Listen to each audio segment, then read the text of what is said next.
నమఃశంకరాయ వాగర్థావివ సంపృక్తౌ వాగర్థ ప్రతిపత్తయే జగతః పితరౌ వందే పార్వతీ పరమేశ్వరౌ ఆదిత్యాయ చ సోమాయ మంగళాయ బుధాయ చ గురుశుక్ర శనిభ్యశ్చ రాహవే కేతవే నమః.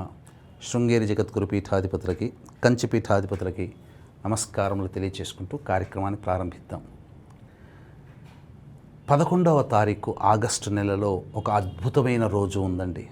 అదే కృష్ణపక్షంలో వచ్చే చతుర్దశి తిథి మరియు మంగళవారము.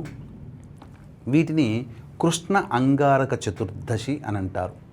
కృష్ణ అంగారక చతుర్థి వేరు, కృష్ణ అంగారక చతుర్దశి వేరు. ఇది అలభ్య పుణ్యతిథి అని అంటారు. అంటే దీపావళి ముందు వచ్చే ఆశ్వీజ కృష్ణ చతుర్దశి ఎంత ప్రభావవంతమైనదో అంతే సమానమైనటువంటిది ఈ యొక్క ఆగస్టు 11వ తారీఖు రోజున ఏర్పడే కృష్ణ అంగారక చతుర్దశి తిథి.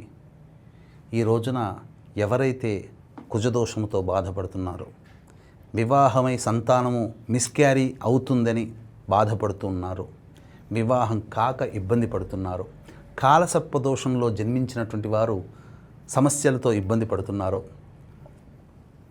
ఇటువంటి వాళ్ళకి ముఖ్యంగా రుణగ్రస్తులైనటువంటి వాళ్ళు, మీరు ఇచ్చిన డబ్బు తిరిగి పొందలేనటువంటి వాళ్ళు, తిరిగి రాని బాకీలుగా ఉంటాయి కదా, అలాగే ఆర్థికాభివృద్ధి, కుజదోష నివారణకై, ముఖ్యంగా కోర్టు లాంటి జటిలమైన సమస్యల నివారణకి ఈ రోజున చెప్పుకోబోయేటువంటి ఒక చిన్న పరిహారము, అతి చిన్న పరిహారము మనస్ఫూర్తిగా భక్తితో శ్రద్ధతో చేయండి.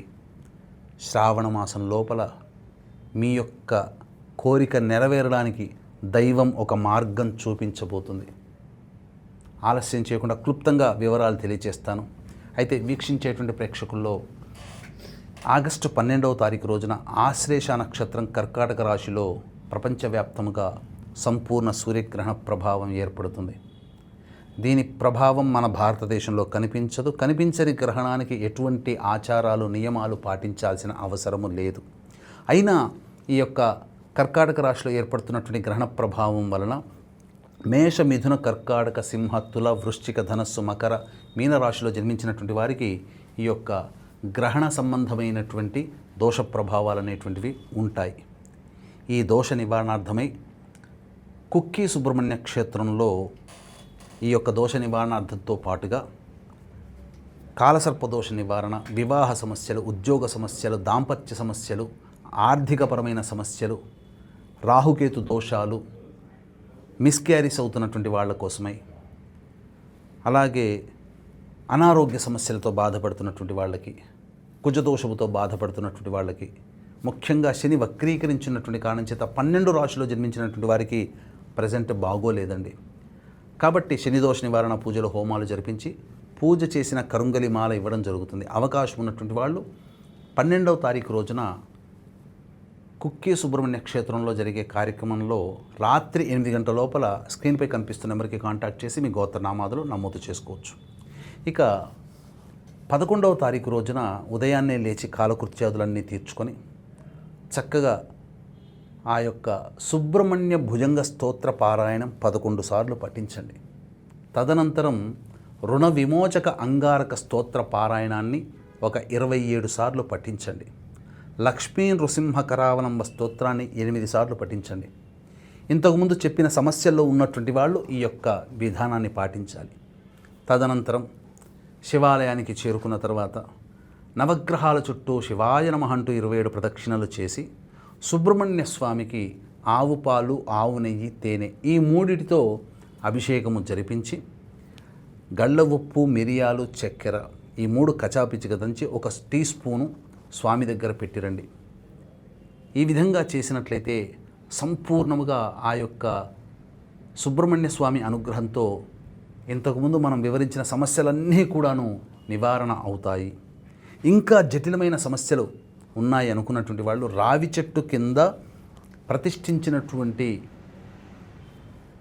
నాగుపాము అనగా నాగదేవత విగ్రహానికి ఆవు పాలతో అభిషేకము జరిపించి అన్నము కుంకుమ కలిపినటువంటి 3 ముద్దలు నైవేద్యంగా పెట్టి తదనంతరం ఓం శం శరవణ భవాయ నమః లేదా మానసాదేవి నమః అంటూ 108 ప్రదక్షిణలు చేసి ఆ యొక్క 3 ముద్దల్లో కొద్దిగా అన్నం తీసుకొని వాటిని నైవేద్యంగా స్వీకరించి వెనక్కి తిరిగి చూడకుండా ఇంటికి వచ్చేయండి. దీని ప్రభావం వలన జటిలమైన సమస్య ఏదైతే ఉంటుందో అది మీకు శ్రావణ మాసంలో కల్లా లైన్ క్లియర్ అవుతుంది. ఇక్కడ షడ్భాగంతు మనుష్యానాం సప్తభాగం దైవచింతనం. కాబట్టి 6 భాగాలు మనం పనిచేయాలి. 7వ భాగం దైవం తప్పకుండా మనల్ని అనుగ్రహిస్తుంది, ఒక మార్గం చూపుతుంది. ఆ మార్గం గుండా మనం ప్రయాణం చేసి విజయకేతనం ఎదురయ్యవచ్చు. కాబట్టి ఈ యొక్క కృష్ణ అంగారక చతుర్దశి రోజున ఈ విధంగా పాటించండి. అంతేకాకుండా ఈ రోజున సంవత్సరం అంటే అంతకుముందు రోజు సంవత్సరం వరకు కూడా 1 సంవత్సరం పాటు చేసినటువంటి పాపములన్నీ తొలగిపోవాలి అనంటే ఈ రోజున ఉదయం పూట ఆ సంబంధించినటువంటి 8 ఒత్తులని ఒక ఒత్తిగా చేసి దక్షిణ దిక్కులో నువ్వుల నూనెతో దీపారాధన చేయండి. యముని యొక్క ప్రీతి కోసమై ఈ రోజున యమ తర్పణాలు అనేటువంటివి చేయాలి. యమాయ నమః తర్పయామి, యమాయ నమః తర్పయామి, యమాయ నమః తర్పయామి, వైవస్వతాయ నమః తర్పయామి, వైవస్వతాయ నమః తర్పయామి, అంతకాయ నమః తర్పయామి, అంతకాయ నమః తర్పయామి. ఇలా ఆ యొక్క యముడికి సంబంధించినటువంటి 14 నామాలు ఉంటాయి. ఆ నామాలు మీరు తర్పణం వదలండి. తండ్రి ఉన్నవాళ్ళైతే ఈ బొటనవేలు గుండా నువ్వులు చేతిలో నీళ్లు తీసుకొని వదలాలి. తండ్రి లేనటువంటి వాళ్ళు చేతిలో నువ్వులు తీసుకొని ఈ విధంగా బొటనవేలు గుండా వదలాలి. తండ్రి ఉన్నటువంటి వాళ్ళు చేతిలో నువ్వులు నీళ్లు తీసుకొని ఈ విధంగా వదలాలి. ఈ విధంగా చేసినట్లయితే తర్పణం అనేటువంటిది కరెక్ట్ పద్ధతి. ఇక సాయంకాలం పూట గోధుమ పిండితో చేసినటువంటి 13 దీపపు కుందుల్లాగా తయారు చేసి ఆవునేతితో దీపారాధన దక్షిణ దిక్కులో గనక చేసినట్లయితే యముడి యొక్క అనుగ్రహం కలిగి ఏ ఇంట్లోనైతే ఈ విధంగా దీపారాధన చేస్తారో, యముడికి తర్పణం చేస్తారో ఆ ఇంట్లో మళ్ళీ తిరిగి వచ్చేటువంటి సంవత్సరం వరకు కూడా యమబాధలు ఉండవు, అంటే ఆకస్మిక దుర్మరణాలు కలగవు అని మనకు పురాణంలో చెప్పబడి ఉంది. చక్కటి అవకాశాన్ని అందరూ వినియోగించుకోవాలనే కోరికతో ఈ చక్కటి సందేశాన్ని తెలియచేయడం జరుగుతుంది. అందరూ తప్పకుండా పాటించండి.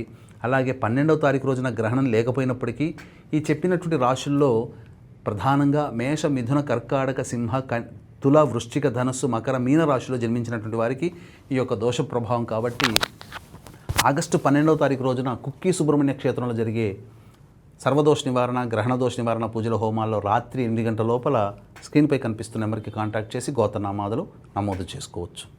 ఆనందంగా ఉంటారు. మీకందరికీ మీ యొక్క సంకల్పం నెరవేరాలని మనస్ఫూర్తిగా ఆకాంక్షిస్తూ సర్వం శ్రీ ఉమామహేశ్వర పర బ్రహ్మార్పణమస్తు.